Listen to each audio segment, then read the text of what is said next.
Hello, and this is going to be part 2 of the Question Everything series that I'm doing here on the Delphi case. Please watch part 1 before watching this video called Question Everything, because I'm looking for your input, your help, your critical thinking skills to help me answer some serious questions about how law enforcement knew about the person who parked at the CPS building but couldn't get a warrant to identify or arrest Richard Allen until several years later.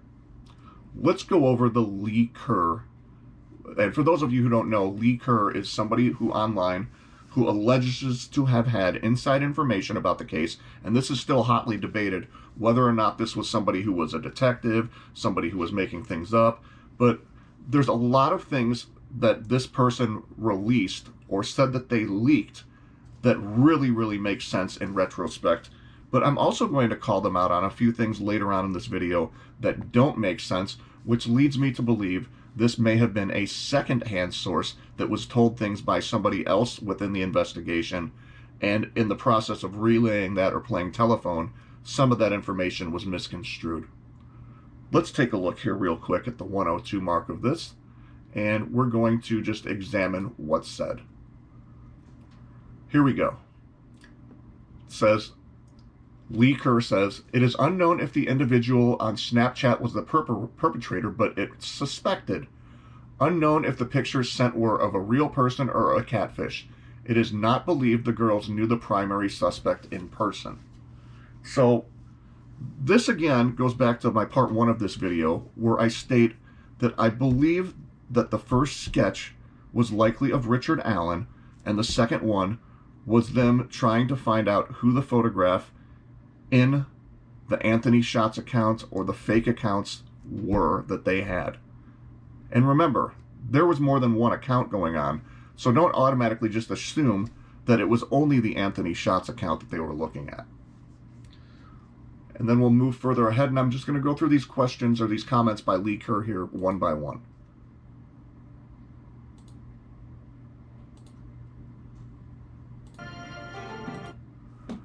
Leigh Kerr, it's strongly believed a single individual acted alone based on the likelihood of more than one perpetrator confessing.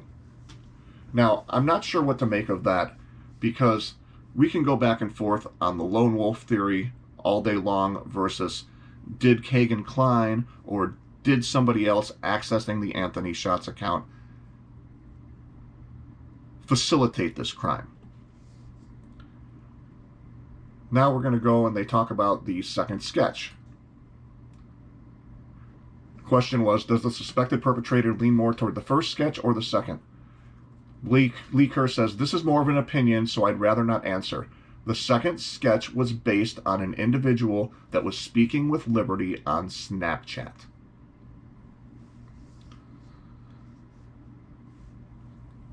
.253.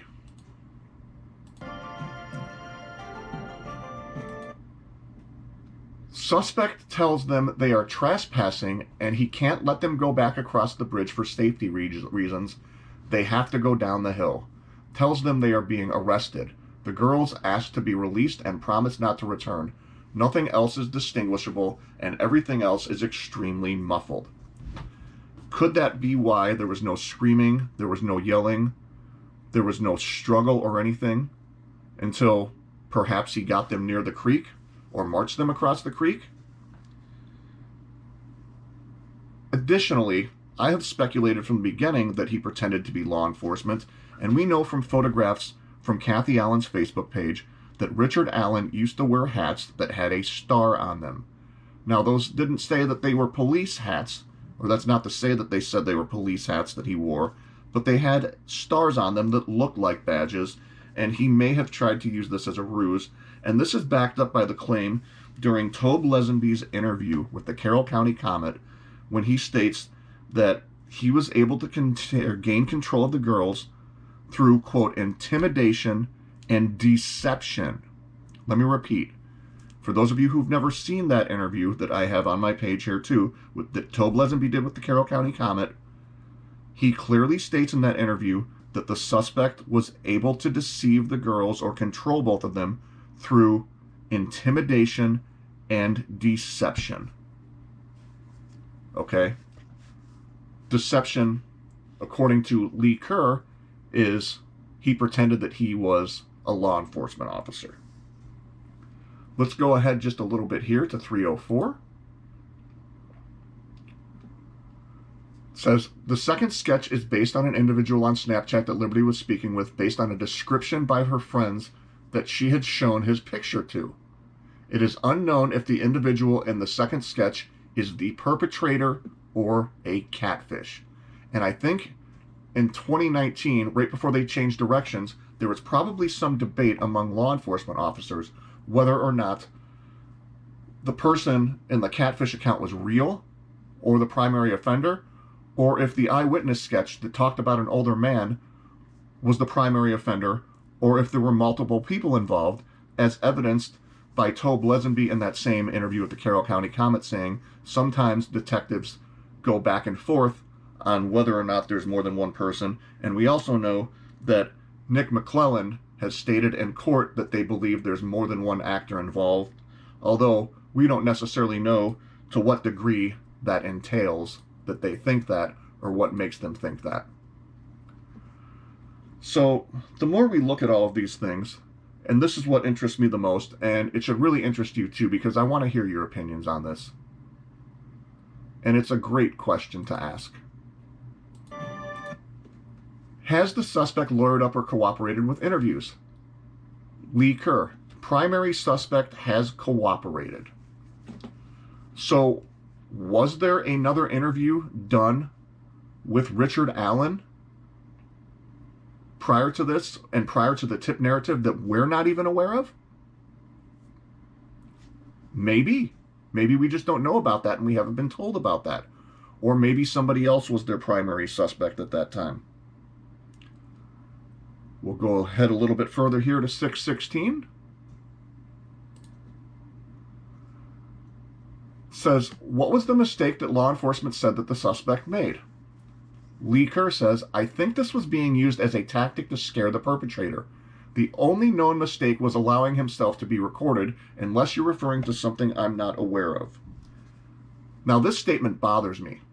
And this is the one thing that I'm concerned about when it comes to this whole Leigh Kerr situation. And this is why I think this may be a secondhand source.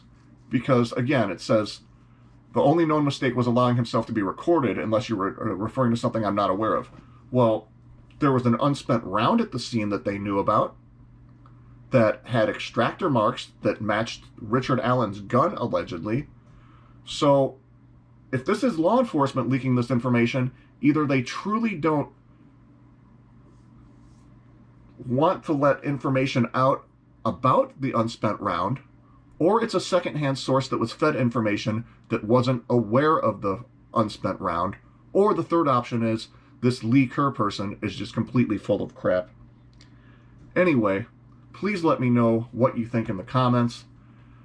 Did they know about Richard Allen, or did they just know of a general person during the 2019 press conference that matched all of Richard Allen's descriptions?